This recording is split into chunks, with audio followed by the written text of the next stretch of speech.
In my brain, I have a very low ability to bind dopamine and utilize dopamine, which means it's very difficult to experience pleasure or reward, satisfaction, which Okay. means I pursue it. So when it comes to my work, I am highly reward seeking and I don't mind taking big risks. Call it the warrior mentality. Somebody who's the opposite of that, I might see as, well, this person isn't going to make it because they're not willing to take the risk. But they'll succeed for a different reason. They'll succeed because they filter out the noise, they say no to everything, and they're highly risk adverse. And the one thing that they do, they're going to do really, really well. So as opposed to me, jack of all trades, finding all these opportunities and jumping on them, or somebody who's more deep analytical, focused, both of those things lead to success if you understand how you're wired.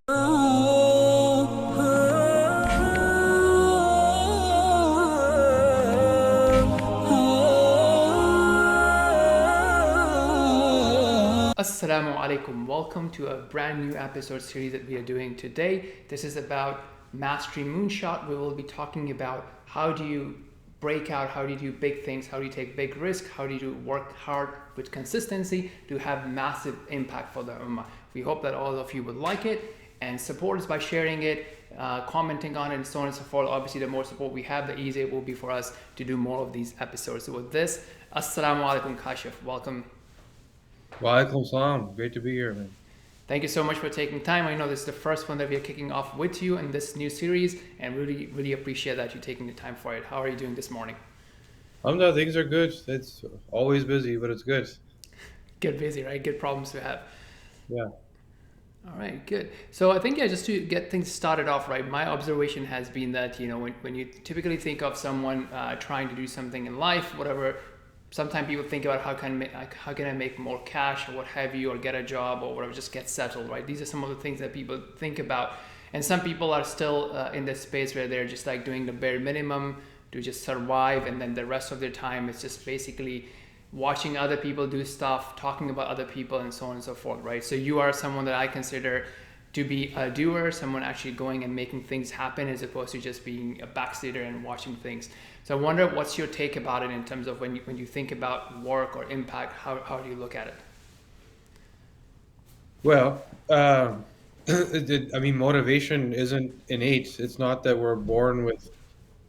Some are go-getters, some are in a situation where that makes them go get, and that's kind of where my father passed away when I was in my late teens. I had to take care of the family and started working. And that's one end of it. So the nurture Mm-hmm. versus nature. And on the nature side, we've studied genetics and understood what actually drives people.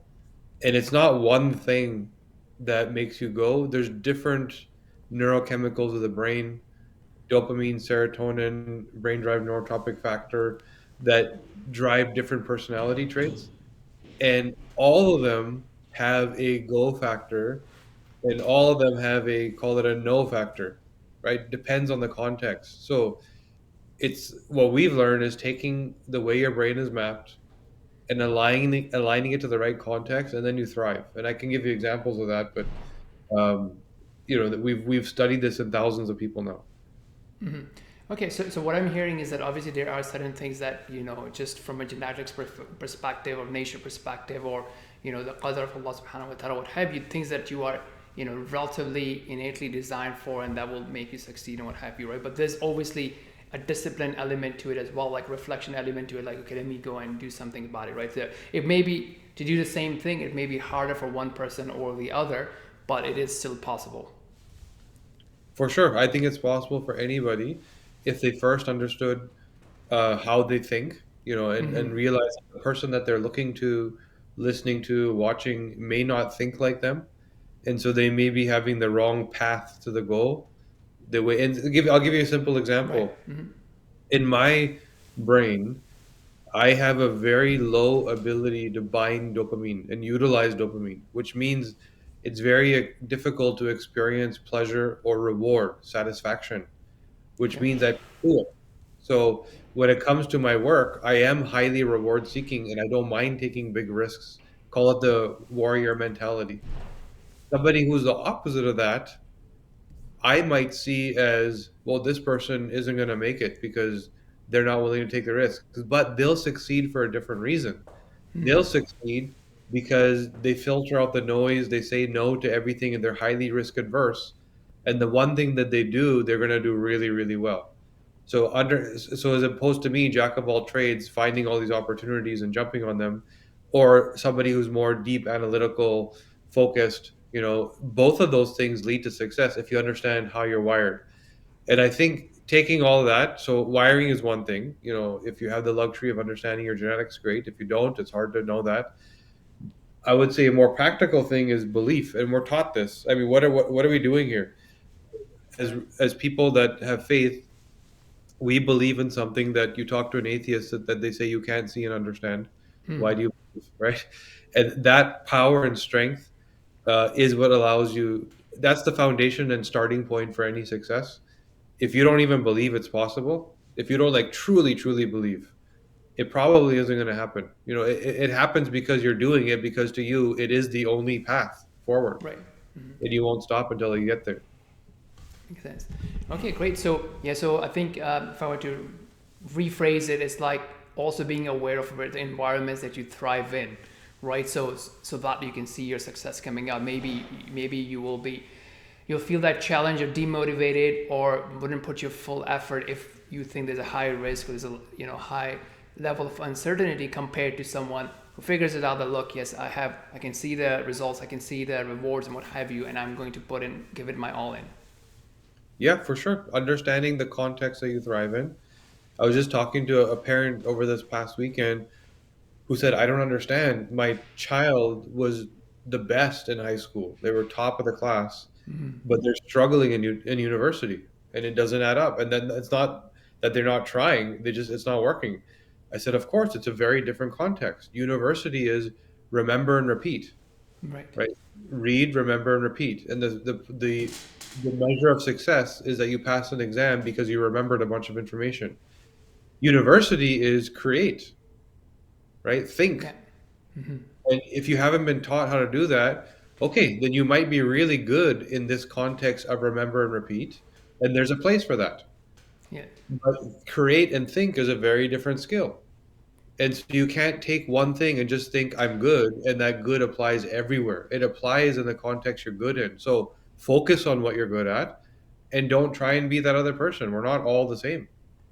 Fantastic. Yeah, I think that's something that I definitely experienced myself as well. So for me, it was reversed that people in my high school they would easily score better grades than me because it was a lot of memorization and just putting it back on the paper. I was good with like inventing things, doing the proofs on the fly, what have you, and things that can be invented on the go. And then obviously that kind of flipped with university and even just with computer science in the first year of math and logic, what have you. A lot of people had to retake it, what have you, just because they were not used to that environment. Yeah, for Right. sure. All right, so maybe we dive into your journey a bit, and then as we talk through it, I'll probably pause and try to ask some deeper questions about how you dealt with different sort of challenges and scenarios, what have you. So, starting off, right? So from school time, or did you go into a traditional employee route, or was it always like the problem solving entrepreneur route from the get go? So I started, let's call it my first business when I was like 14, 15, right? So I couldn't get a job. All my friends were working at McDonald's and Burger King, and I couldn't even get an interview.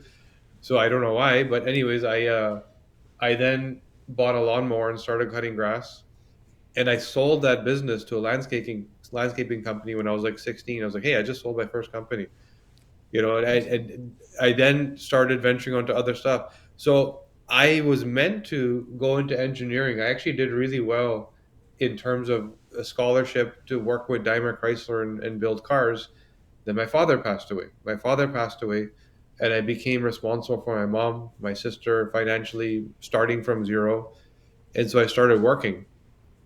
And I don't know what happened, but 5 years went by, and I built a company that had offices across Canada because I was just so focused and working laser hard. And I always intended to go back and finish what I started with the engineering. And at a certain point, I was like, what am I doing here? I literally was working so hard that I didn't even realize what happened. So I built a business, offices in Vancouver, Calgary, Edmonton, Victoria. And then I moved to Toronto to open an office. And that's when I realized this is who I am. I am an entrepreneur. I'm So not this going to was go. after this. What was that business around? So I used to import goods from overseas, supply them. I would make runs to Indonesia, Thailand, uh, all over the place, and buy things, import goods. I would place things in the right place. So interior designers, builders, etc., getting what they need. And I did this to the point where again there was offices nationally, and it was when I landed in Toronto to open an office here. And to me, I was still very transient. To me, this was still like Hmm. an emergency where I was trying to make money for my family in my mind. Right. I didn't ever get past that, thinking like I have a full team and staff that's national, and I have offices across the country. I was still thinking this is an emergency of me fixing and financially supporting it. But I was like, I'm way beyond that now. And that's when I realized this is what I'm meant to do. I meant to build companies. And so I did. I went and built that one. And then I So I'm going started to pause helping. you for a second here. Yes. So digging into like, so let's say the lawn mowing business, right? That's relatively a very obvious choice for a lot of teenagers, right? But I mean, but what they would do and like get a job as a lawn mower as opposed to starting a company around it, right? So you saw that opportunity, you saw that problem space. Say, hey, I'm just going to go and get my own clients instead of working with someone who already has clients and what have you, and not having to think about that, Yeah. the whole client acquisition process, right? And but Yeah. I think from a nature perspective, a color perspective, you were kind of put into it because you didn't have a easy job that you would just land and not having to think about that bigger space. But for example, in that import export thing, like so once you're done, like how are you exposing yourself to options and opportunities that you can go and solve problems? Were you just like thrown into it from someone in your network, or did you actually consciously pursue and evaluate different opportunities? So I needed to make money fast, Right. right? Literally did not have a dollar, and was actually left with debt when my father passed away. And that was it. Like we're negative. And so I did talk to the network, family, friends, uncles, aunts, whatever, trying to figure out how I could work. But I Mm-hmm. also wasn't looking for a handout. Like I was saying, I'm ready. Like I'll do what it takes. Um, and so I being culturally Pakistani, South Asian background, I started learning about things that we do back home that are very cheap that I could bring to Canada, right? Right. Including textiles and things of that nature. So I thought, hey, I'll just try and do this, and I'll try. And I did. I imported some stuff, and then it became from a shipment to a container to multiple containers to warehouses full of items to me flying and doing a tour and going to every city in India and Pakistan and buying things by hand. So it just started from, the modern day version of somebody opening a store on Amazon, you Right. know, and this was pre all of that, me doing it hands on, and it became what it became. So yeah, it was a little bit of access through network, a little bit of culture, a little bit of straight out need, and Mm-hmm. just finding the best and easiest route. How was And it, the end part of it, like finding those customers, willing to buy from you or what have you, or competing? And obviously there were probably other options as well. Like how was that end of it, if so you I recall? went and I went and read books about how to sell. I Okay. went and read books about how to close deals. I went and read books about marketing. So I created my own curriculum that was designed around what I needed. Mm-hmm. And I did not, and I don't have that same, call it, passion today as I did then, Right. where you could not stand in front of me without buying something, Right. right? I was determined because of the desperation I was coming out of. So, and that's what I did. So I figured out how, and I became really good at marketing items. What didn't matter what it was, Mm-hmm. and that's when I progressed. And I ended up buying an auction company because I realized taking whatever it is and placing it in the right place, marketing and finding the community, and then that grew, and it grew significantly. And you name any of Canada's elite, whether it's the Thompson family, Rogers family, they all became my customers. So I Mm-hmm. went from selling, things from trinkets to container loads to selling $3 million diamonds to billionaires, right? And realized that's what I was good at, finding the thing that somebody else didn't see the value in, figuring out what its value was, and providing it to the customer who saw that value. And that I became that intermediary that put that all together, and I became good at it. And then last part of this, is when I realized this is my skill, I need to teach other people how to do this. So I created a marketing company for this purpose to help startups grow, and that's where what led me to where I am today. Okay, interesting. So let's talk a bit about that marketing journey. So that's the next stage. Once you were done with this, your own thing, and Yeah. so that's interesting as well. I think that's also what leads a lot of people to finding their what's known as their calling or their, Yeah. I think there's a word for it, right? Make your struggles your opportunities, right? Or the what's that book around that? The obstacle is the way, or something like that. Uh, the point being that so you solve that problem for yourself, and now you're like, hey, I have a solution for that. Having a product, having a service, and then being able to find the right people and demonstrate it to them, and then you started helping other people about with that. Yeah, it started with people approaching me. So Okay. people that I kind of knew that they would see me in the newspaper or on TV being interviewed, and they'd say like, "How do I do that for my business?" And for Mm-hmm. example, Paramount. We all know Paramount, the restaurant, Yeah. Yeah. right? So Mohammed Faki was a friend, and he was struggling where he had a couple of locations, but he couldn't expand. Mm-hmm. And he tried expanding, and people maybe don't know this. In the early days, those new locations actually got shut down. Paramount Express, they didn't thrive. So he said, "How do I do what you're doing? How do I grow quickly?" So I sat with him and we mapped out a plan. And this is again how my brain works. I didn't think, how do I sell more shawarma? I thought, how do I make this guy a rock star so that the entire community chases him and wants to actually not only buy the franchises, but the franchises are full when they're open because of the novelty of him as opposed to just another shawarma restaurant. And that's what we did. I worked on him to build a public relations campaign to make him a community leader and get him out there speaking government relations, all that stuff. I said, now it's time to start opening up the franchise locations.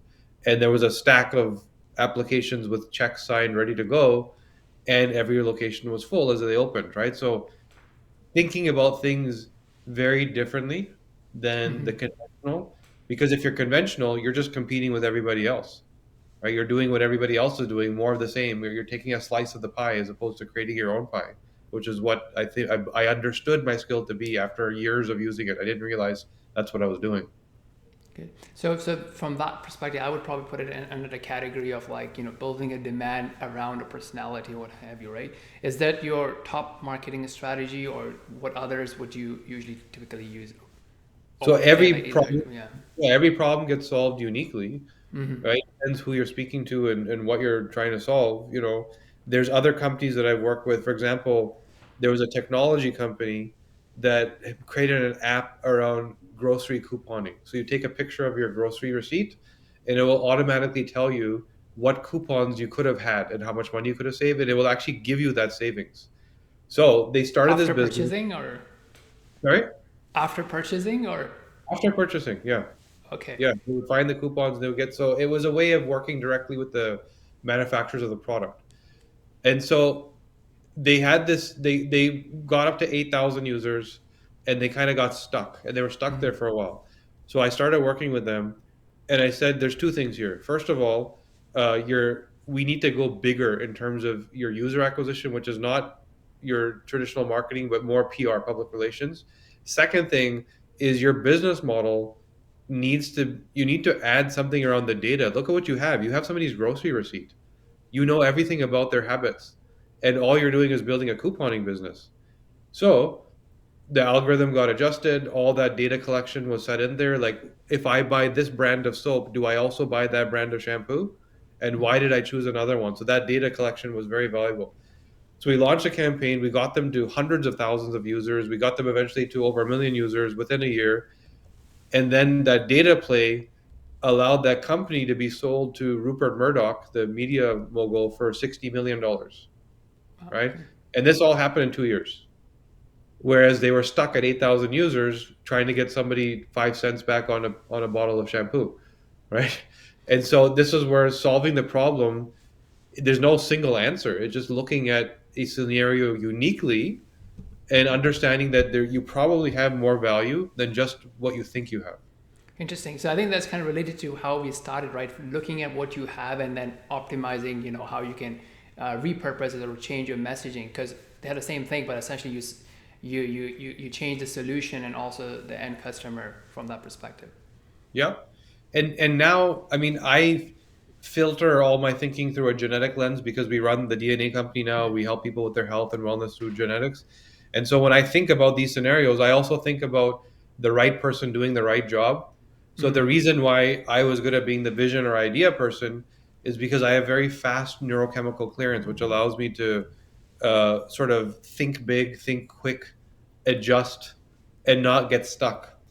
The technicians that built the business were the exact opposite.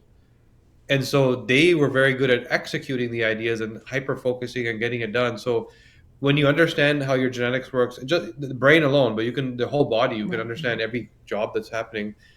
You then know how to build a team. Like what job are you supposed to do? I'm not supposed to sit there at the laptop and write code and build the thing. I will probably screw that up. But I am really good at high level building the strategy and moving quickly and adjusting when something goes right or goes wrong. And that skill the engineer doesn't have, right? So we all have to know who we are and not try and be everybody. Makes sense. So now, like when you're hiring, would you actually have a DNA testing as part of your hiring process, or is it still the standard experience and We way just they have been good hired a at? chief marketing officer, Right. and it was based on his DNA, right? So we understood the way that he thinks. So who am I? I am the person that chases opportunity. I need someone that's going to tell me no, Mm-hmm. right? And filter. And when they do look at something, they look at it deep analytical, not just surface level, which is what I do. And so we brought on somebody with that wiring. Now I have to teach that person how to work with me, which is that here's how I think, here's how you think. We need to find something in the middle where we actually communicate, and then we go both do our jobs. So yes, we do that, and we've done that with our senior team. We also do it because it's a gift back to our team in terms of their health. Right. So Yeah, it's not there's just their career thing; yeah, it's the whole thing, we as you said. predict Yeah. what exactly is going to trigger. So the way we think about disease is completely wrong, Mm-hmm. right? There's no, hey, I have diabetes in my family, I have cardiovascular in my family, I have breast cancer history.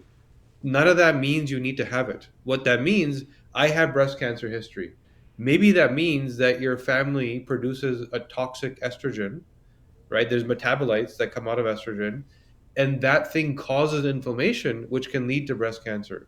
So the real thing isn't I have breast cancer, it's I have inflammation from toxic estrogen. So you can actually prevent the breast cancer.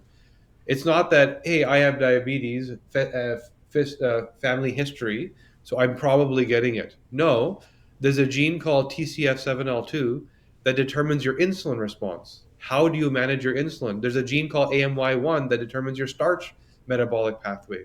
And if you're off there and you eat naan and rice every day, yeah, you're probably getting diabetes. But if you understand your genetics and you eat what is right for the way you're wired, you're not getting it. You don't have to have it. It's completely preventable. And reversed it in people. So we take people that have cholesterol pills, insulin, shots because of their diabetes, and we get them off of those drugs Mm-hmm. because we understand not what the illness is, but why they have the illness, and we focus on that. So going into that a bit deeper, so wouldn't the right food be right for everyone, right? Is that dependent on, You would think, but it's right? not. So there's certain people who are really good at metabolizing starches and they need it.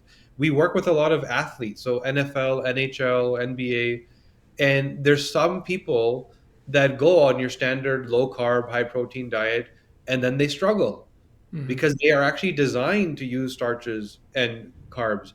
There's some people that go vegan and they do really well. And there's some people that go vegan and they struggle and they don't realize that that's the thing that actually made them sick because the enzymes required to break down chickpeas, lentils, dals, those types of things, the genes that drive that are different for all of us, right? So there's some things that are true in general, which is eat clean, meaning no chemicals, no preservatives, no plastics, right? That's all true for everybody. Get the processing out of your home. But the macro micronutrients, am I in a keto diet? Am I eating carnivore? That's all personalized and it's not the same for all of us. And if you do what your body's actually designed for, you're going to feel incredible. And if you do what your body's not designed for, you can almost guarantee by the age of 55, you're going to have a chronic disease. All right, so that means low carb is not for everyone, right? Yeah. Not that snake oil. I Yeah. see. All right, So it's so true. So you typically the guy who is saying low carb, low carb, low carb, it probably worked for him. right, Right? And that's why he's saying everyone should do this. Look how good I feel. Look, you can see my abs and I have so much energy and I sleep better. It's probably true. But it's true for him or her. Is it true for you? We have to figure that out. interesting. So so from a DNA testing where we are today, is that mostly again tweaking what you're consuming, or is there also intervention that can be done to modify the DNA or those natural tendencies, if you will? Yeah, so there's kind of two dials you turn. So think about your DNA as instructions. So you have 50 trillion cells in your body. Each one of them has this instruction manual inside. And depending what kind of cell it is, it reads the right part of the book. So a heart cell is a heart because it reads the heart instructions, right? So now those instructions are telling your body how to do all the jobs your body does. And there's many, many, many jobs your body's doing all day long. So if you have a different kind of instruction, you're doing that job differently. You may be doing it a little bit too much or a little too little. So the challenge now becomes first finding the red flag. Here's the job that my body doesn't do, right? Maybe it's detoxification, maybe it's processing fats. Some job my body doesn't do well. So now there's two dials I can turn. I can get rid of the stuff that is a problem for me. I can't handle chemicals. Some people walk into a factory with chemicals and they get a headache. Some people don't even notice because the way detoxify is different, right? So let's get rid of the stuff my body can't handle, or let's add the supplements or the food that will turn my gene expression so that I can do that job better. And you have to do both. So, as a simple example, a good friend of mine came to me with a cholesterol problem, and he was 38 years old, and he was on Lipitor, and they kept pushing his dose up. And he said, "I don't get it." Like, first of all, he was a pharmacist, right? So he said, "I'm a Right, pharmacist. I'm healthy. I eat right. I exercise. I don't understand why this is happening. I'm doing everything right, quote unquote."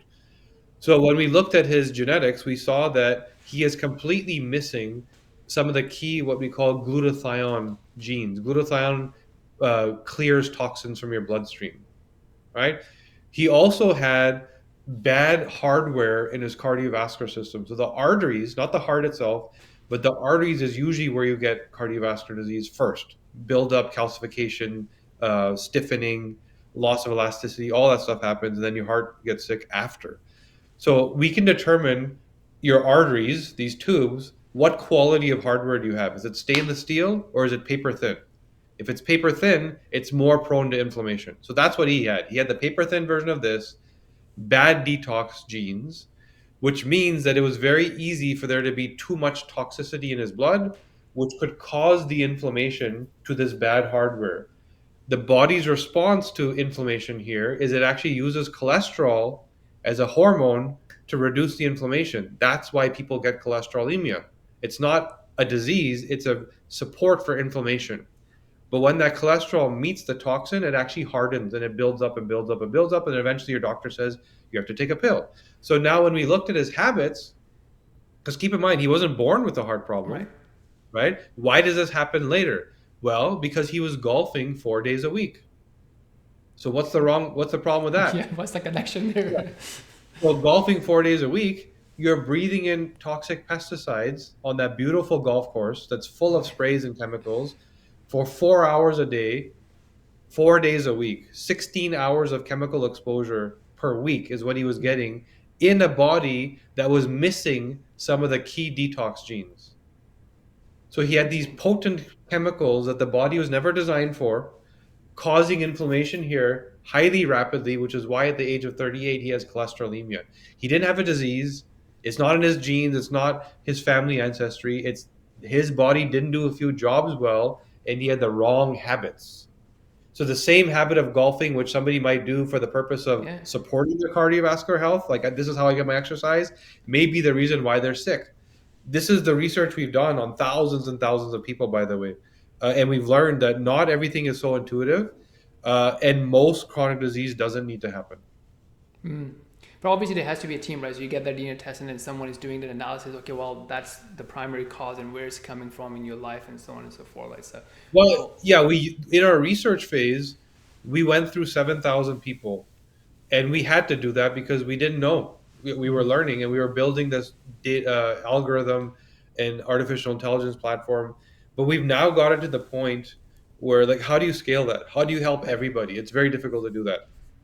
So we built an artificial intelligence platform that now does that. It now does the interpretation. So it's built right into the reports. All right, great. So I think, yeah, just going back to the journey element of it. So obviously, you were running a marketing agency, if I were to call that. I'm sure you have a better word for that. And then from there, jumping into like being the CEO of health care company or health optimization company. Gonna look forward to putting the right word there. But then, yeah, how did that transition happen? So I got sick. I was sick, right? In my late 30s, just like my friend, I had eczema, psoriasis. My eczema was so bad I couldn't open my eye. It was like closed shut. I had crazy, crazy migraines. I couldn't work. Depression. I didn't want to get out of bed. And gut issues. I couldn't eat properly. So I was going to five different doctors for five different problems, taking five different pills. And I kept asking, why is this all happening? I've never been sick. Why all of a Mm-hmm. sudden is this stuff happening? And I couldn't get that answer. I kept getting told, no, here's what you have, and here's the cream, and here's the medication, and keep renewing your prescription. And it kind of sounded like it's just, this is your life now. I thought this makes no sense. I must have done something wrong because all these things happen at the same time. So I started to research myself. Like I solve problems. That's how my brain works. And I said, these guys don't know what they're doing. There's more to this. They're just gonna just respond to it. That's it. Yeah. And so I did dig deep into what we call functional medicine, meaning root cause. Western medicine is let's diagnose what you have and tell you what pill to take. Functional medicine is let's figure out why you got sick in the first place. We don't Mm-hmm. care what the disease is called, we care about what caused it. And that's what I learned. And I learned that in my genetic code, I started to research DNA and genetics and realized I must be different. And just like my friend with the cholesterol problem, I was missing certain key detox genes, both in my gut and my lungs. So my lungs and my stomach don't really filter well things that are coming in. And this is the primary area where things come in. You breathe and you eat. I was working my office. It was in downtown Toronto. Beautiful, young street, looking over everything. I thought everything was great, but downstairs there was a manufacturing company that was pushing chemical pollutants into the airway. That I was sitting there breathing 8, 9, 10 hours a day, right? Yeah. And I was downtown eating lunch outside every day, eating garbage food, eating breads and things with chemicals on them that I didn't understand. And these two systems both didn't filter well. And I had two inputs causing crazy inflammation, which is a root cause of most chronic health issues. And so I got sick. Eventually, the body fights, it's resilient, but eventually it's too much. We are not designed for this reality that we're in, right? Um, and so when I learned that, I was able to reverse everything. I don't have these problems anymore, and I haven't for years. I then realized this is the most impactful thing I've ever worked on. I remembered my dad's legacy and other uncles and aunts also being sick. And I remembered I'd promised to myself when I was that age, when he passed away, that I would never be in that position, right? Mm-hmm. That I would never at an early age get prematurely sick. My kids don't see me. I never see my grandchildren. I'm not going to do that. And I forgot about that promise. And I didn't even know how to fulfill that promise. You just Right. think, oh, exercise and eat. And no, it's a lot more than that. And so now I am fulfilling that promise. And so I, our marketing company, I gave it to my business partner. I said, you keep this. In fairness to you, I have to leave. I found my legacy and what I have to work on. I'm going to change healthcare. And that's what we're doing now. Interesting. So this is so actually, before I go into the next point, did you also explore other options other than functional medicine, or you just landed upon it and then that was Oh, it? yeah. I went to many doctors, many scans, many everything. The allopathic or Western medicine answer did not provide any answers other than take this cream, the acute Right. response, right? But I went through traditional Chinese medicine. It worked. It was helpful. It got me better in certain areas, but then it would come back, Right. right? I went to naturopathy. It worked. The supplements worked. And they found the root cause, but then it would come back. I went through integrative medicine, which is medical doctors that understand the body a little bit more. It all worked. So all that stuff worked. I because I didn't know what was causing it, I kept causing it to come back. So I would fix it, it would come back. I would fix it. It was only when I understood my genetics that I understood what actually caused it. And then I was able to use the traditional Chinese medicine and the naturopath and the integrative doctors' tools properly. Right. So that's kind of the journey I went through. There are definitely people out there. Everything that we're told is like not evidence based and doesn't work is exactly what works. Right. You know, evidence based drugs, depression medication only works on 40% of people. How can you say that don't go try a naturopath or don't go try the root cause, when medication doesn't work on everybody? So anyways, having said that, yeah, I went through lots of people and then I learned what tools to use after I understood the root cause for my DNA. Beautiful. So yeah, I think it seems like a lot of situations in your life has been like turning lemon into lemonade sort of scenarios. Yeah. That's really great. Yeah, great. So okay, so you land upon this thing obviously with your own further research and what have you. You have this understanding of how this works. So how about then? How do you go from there to actually building a company and building the right people around you, finding the right co-founders? What points can you Yeah. share about So that? same story where me going through the genetic journey, it was horrible. I got these genetic tests done. It was a different language. I couldn't understand it. If I took it to three different doctors, two of them would tell me that this stuff is useless, and one would tell me something that was wrong. They weren't trained on this stuff. And so I realized that this is the thing that's needed is people don't have access to this tool. We have inside each and every one of our cells instructions telling our body what to do, and we never read it. You buy a microwave and you read the instruction manual, right? Yeah. Something as complex as this, we don't even understand and read the instruction manual first. And now we have the science and just the what this has done to my brain, the appreciation for what the creation is and how obvious that there's a creator, that this is no mistake or coincidence, that this is we are very purposely built in a very specific way. It just makes your faith so much stronger because you see that this is not it's not possible for this to be a coincidence, right? The way That's very that interesting, right? Because some people would they say, okay, now I understand the how of it. I don't need to yeah, think about the who of it. So that's definitely a beautiful yeah. connection there. And so yeah, and so that's where it took me in a different path of I need to fix this thing that we have in us that's this miracle that we were given that we don't understand. I'm not a PhD, I'm not a scientist, I'm not a doctor. I'm going to build what I need because that's what everybody else needs. I'm not going to build what a PhD needs, and all the tools are built for PhDs and for scientists and researchers. That's a very small percentage of the population. So that's what I did. Is I self-funded the beginning. I raised a lot of money for my circles to fund the research. Uh, I built the team. We actually bought a genetics research company after raising some money to accelerate the research, and we extended our learnings to the practitioner community so that we could co-research. So everything from the way we researched to the way we funded was done completely different than a typical biotechnology company. Right now, when I go speak to say like a banker that wants to invest in our company and they have their research team come look like you guys, this is not how you run things. I was like, yeah, that's why we're the only ones solving the problem because we're not doing what you do, which doesn't work. Right? Somebody had to come from outside the industry to see it in a different way. And what we do, if you talk to our customers, they'll tell you, I feel amazing. That's the most important thing. It doesn't matter if my research fits your model, it matters if it actually got the outcome. And it's required thinking outside of the industry norm. Great. So did you ever had any fear that okay, this may not work, or it does work for one scenario, or I have obviously the MVPs or the anchor cases, if you will, but did you have the thing that okay, I may not be able to scale it? Did you have that sort of fear? Definitely. Or Yeah. okay, how do you deal with that? Yeah. So remember this was the first thing I ever went into where everybody I was dealing with was really smart. Okay, yeah. Right? So a typical business, you start at the foundation, you have a founder, and then you have low level admin type people that you bring in first. junior, right? This is the first company where everybody on the team was either a PhD, a doctor, a scientist, researcher.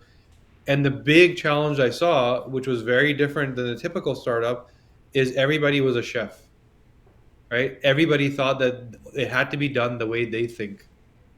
And this is how academia is trained, that here's how you do things, and this is the only way to do things. And even if you have two academic people sitting next to each other who both believe the same thing, they cannot sort of compromise to find the middle between themselves. So that was a sort of big challenge. And yeah, it was a very unique way of going about how do you take this work we're doing and with this team that we have that is so high level and everyone is brilliant and actually get them to come down and be humble and build something that they're not used to doing. That was a big challenge. I would say one of the biggest challenges in the beginning. Any learnings from that that you can share? Yeah, I've learned the genetics of where people fit. What job are they supposed to do, right? And so what makes a great scientist does not make necessarily a great entrepreneur. What makes a great researcher does not necessarily make a person that can handle the outcomes of stress and call it legal issues and accounting issues, all the problems that come along with it. And you know those were the and sorry, and you asked, like, did we ever think we weren't going to scale? Yeah. Well, even till today, our scientists and researchers are still thinking that, is this going to work? Is this going to happen? Even though we have thousands of people buying tests and whatever, because it's not done the way they believe. So, and I did have that fear in the beginning of, okay, I'm stuck with all these brilliant people, which is such a blessing, but it's also such a challenge because we can't get things done because everyone wants it done perfect, and perfection is not execution. Yeah. That's a big lesson I learned, is that smart people, academic people strive for perfection because that's what university teaches you. You can't be wrong. But in a business, you don't have time for that. Execution is more important.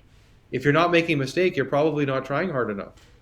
Yeah, that's great. I was listening to like the principle that they use at the X factory with Google Moonshot factory, right? And they're the same thing that look, we don't want to build everything perfect. It's just that we have a year or what have you to prove the idea or at least test the idea, see if there's any value into it, and then we can continue what have you. Obviously, you have a different model where you have already committed to an idea. Now it's like you have your business targets where you are able to show.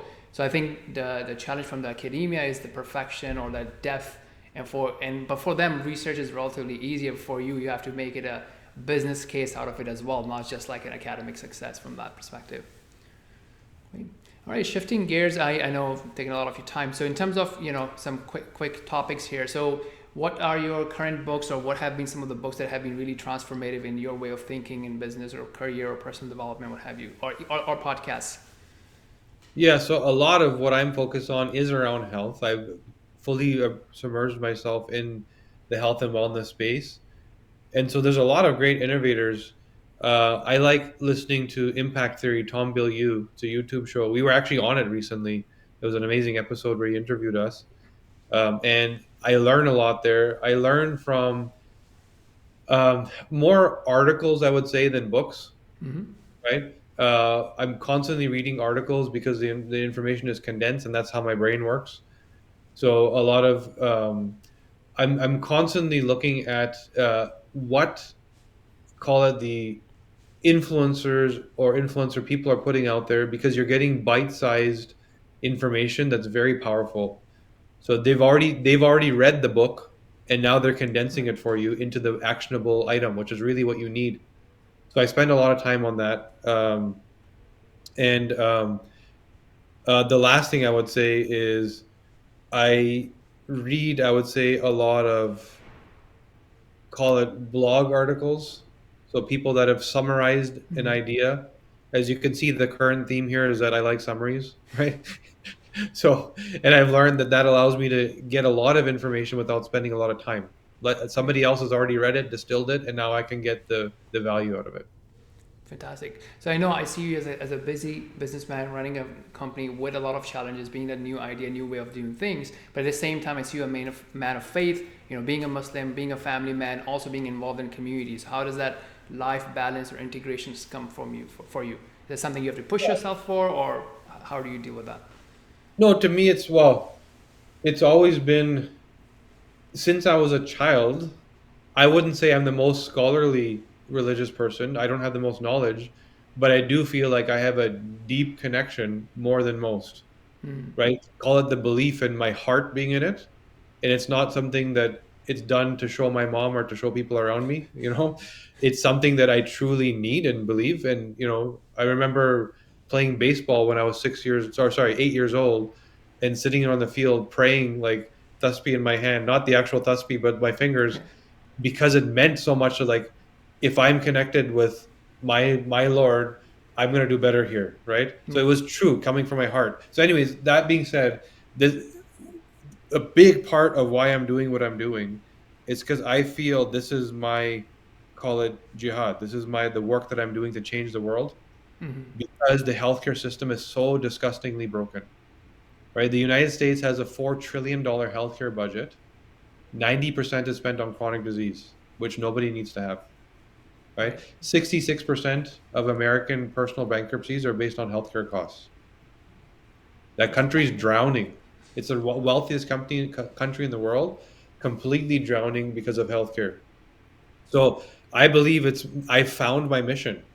I found the thing that I have to do. There's imams, there's scholars, there's doctors, there's everybody has to find their role. My role is to create money, to fund things, to pay for masjids and to pay for activities, and to change healthcare to actually save people and make people healthy. Beautiful.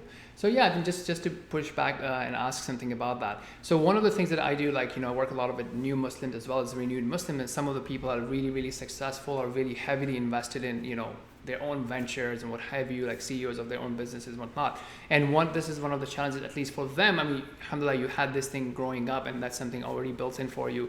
But especially people who are coming new into the religion or having grown up with religion or what have you, and they're now fully consumed in the business world, whatever the venture that they're running, and it seems very hard for them that it almost seems like, okay, I cannot take time out of it and then do something else. My Yeah. usual response to that is it's sort of like coffee, right? When you take a coffee break, you don't think that's making you less productive. Yes, you're not directly working on the work, but it actually does give you that boost. Like, what would you say to someone like that? I think everyone has time. They don't have priorities. That's the problem. You have time for Netflix, you have time for dinners on the weekend, you have time for, sitting on the couch and complaining. You have time. You're just not prioritizing. I didn't go to a wedding or a birthday party for like 5 years, right? That's what it took. So this isn't me getting lucky, Right. right? This is me making it a priority. And you do have time. Your job is 8 to 10 hours, right? And you have the weekends. And there's ways to bring your family in and to have your kids involved. And you think your kids don't want to hear that mom and dad are going to build a business and we're going to own something? Yeah, they're going to love that, and they're going to get them involved early. Show them that you can be entrepreneurial. It's not something to shy away from. In our community, a child says, "You know what? I think I'm going to be a business person." Like, go get your degree first, right? Why? I can understand if you get a degree relevant to that industry, a marketing degree, a digital marketing degree, something that helps you with that business. What did the prophet do? Our religion was funded by a female entrepreneur, right? The religion was paid for through entrepreneurialism, and we don't honor that, and we don't show, like, aren't you supposed to follow the sunnah of the prophet, right? Yes. So, what greater thing can you do than to do what the prophet did as his sort of career? So, anyways, long story short, is we're not prioritizing. We're putting taboo on things. We're embarrassed, and all those things are silly. If you care more about what people think than the impact that you can have on this world, are you truly practicing your religion? Yeah. Definitely I right. don't Yeah. think. So yeah. So yeah, that's one of the key things, right? Okay, I'll only practice if it's accepted or what have you. Yeah. Right on. Beautiful. Great. So let's do our last segment of the podcast, and I mentioned this earlier. So what we want to do is like perhaps just take a few verses and just think about it and see what comes to your mind. Again, not being in an academic sense, not being from a tafsir perspective, but obviously take a verse or two and then think about like how does that empower me to live my day to day. Do you have any specific thing that you want me to pull up, or For me, it's funny because you're mentioning chronic verses. I've really been focused on practices of the Sunnah because I'm learning so much that everything that we are now discovering, we were already taught. right? So if you don't mind, we can go Yeah, there yeah. Let's do it. because that's my next mission, by the way. Once this company is fully built and we have a new CEO that I can hire to run it, my intention is to take all of what I've learned that I've been documenting, by the way, uh, and to create the understanding of how we were already taught everything that we're now trying to discover. Beautiful. So we're Let's getting get into into it. Ramadan, right? We're getting into Ramadan and we're going to get into fasting. Every biohacker and functional medicine doctor is now saying that fasting is one of the greatest tools for longevity and good health. And why is this important? Because the way we fast, when you don't understand why it was given to you, you don't get the benefit from it. And I don't think it's a problem to ask why. We have a cultural problem of you do it because you're supposed to do it and don't ask why because that's almost like questioning your Lord. Oh, the first thing it says in the Quran is read, right? Learn. Right. That's Yeah. literally ikra, like go read something, right? So which means acquire knowledge, which means if someone tells you something, dive deeper. Yes. And when it comes to something like fasting, not only I do it because I have to, but how is it helping me? It gets you into autophagy, which means that your cells, the senescent cells that are mutated and dying in your body, get eliminated. It prevents Alzheimer's and dementia. Your body uses starch and sugar first as the first fuel, and it uses fats. We know that. But in between, it also uses protein, which most people don't think about. So all your muscle tissue, all your proteins, the amino acids, they break down and they fray. So think about like a rope that's broken on the ends. And these things are floating around in your bloodstream. They can cross your blood-brain barrier and replace healthy tissue and cause cognitive decline. When you fast and there's no sugar in your system, the next fuel that we use is these frayed amino acids.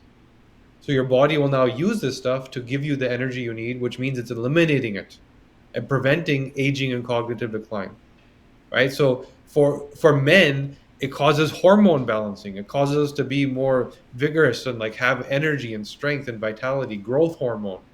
So there's things around it that if you ask why, are truly for your benefit. Not only I'm doing this because I want the best afterlife, but it's happening right here today. You're given the best life here today if you actually follow practices of the Sunnah, right? Absolutely. So that's one example fasting. And if you ask why, you know, when it comes to even uh, food, the way that the prophet ate and, one third, one third, one third with the stomach, right? So what we do in terms of our insulin response and the way we eat, you're going to go fast, you're going to break your fast, and then you're going to eat like you're at a wedding, Right. right? And you're going to do that for 30 days and you're going to completely flip on its head the reason why you're fasting to begin with. What you need to do is introduce food slowly and focus on what actually matters. So if you reduce your food intake, you're only going to eat what your body actually needs, and you're going to be able to eat higher quality foods. Halal doesn't. The whole concept of halal, be mindful of what you're consuming. Right? It's one thing to, okay, was this animal killed the appropriate way? But what is that teaching you? Why is it killed the appropriate way? Yes, you're reciting the right things at the right time, but you're also not raising an animal in toxic environment, killing it in the wrong way, which causes certain hormones to release, feeding it the wrong food, which makes it toxic. So we don't think about any of that stuff and what it really means, right? Which also means that if you did think about that stuff and could focus on high quality food, you don't need to eat as much. You could eat like the Prophet, one third food, right? And still have the nutrient density to actually get you healthy. Instead, we're eating garbage, which requires a lot more and just causes us to be hungry again because there was no nutrient value and it's full of sugar and carbs, which causes an insulin response, which makes you hungry again. So dig deeper. Don't be afraid to dig deeper. when you look at the practices, try and understand the science of those practices. Don't think of somebody in the desert 1400 years ago that didn't understand science, that was just doing stuff. Yeah. There's a reason for all of this. This science that was created by your Lord is in all of these practices. It's just too complex and too burdensome for most people to understand, and we're now just starting to understand the science that validates all of what we already knew in terms of behaviors and habits. Absolutely right. So I think these are definitely two beautiful points that you mentioned. The first thing about the why, in general, my like interaction, I think we need to have that sort of balance, right? So obviously we are worshiping Allah subhanahu wa ta'ala because we are submitting to his authority. We know that he has designed us, he has a right upon us, and he knows best for us. So any religious action is not random order. It always has a wisdom behind it. But just that because we may or may not be able to understand it, like even from this example, right, what you just mentioned, I cannot repeat it back to you, right? But that Yeah. doesn't mean that it's not true. But so the point being that yes, so I think we have to have that balance that so you have a religious order. It's a good thing to go and research and dig into the wisdom behind it, but just it cannot be that okay, I cannot do it until I see that sort of wisdom behind it, right? Because primarily you're doing it out of submission, out of trusting Allah subhanahu wa ta'ala and what have you, and then knowing that his orders are not like random things thrown around. So now you can either go do your personal research or read about people who are doing research, and that research will lead you to understanding the wisdom behind things, and that will obviously increase with time, right? So the research that you're doing today, the 10 years down the road, you'll have more appreciation of those orders or those commandments than what you have today. Yeah, for sure. Well said. Beautiful. Yeah, I think that is really good. Thank you for that, and really thank you for your time. Anything else, last thoughts, any question or ideas that we should have discussed? It's kind of slipped out of my mind. Anything you'd like to add? No, I guess all I would say is, as a community, let's get out of you know, our, call it, immigrant mentality Yeah. of insecurity. We're here. We have a foundation now. We don't need to be insecure. Let's go take risks and do big things, Definitely. right? Yeah. That's Let's, that's that's let's beautiful. not think that we have a certain level. Let's be the leaders. We can Yeah. be. Right. Right? We have brilliant minds all around us. We have the economic ability, capability. Strive for more.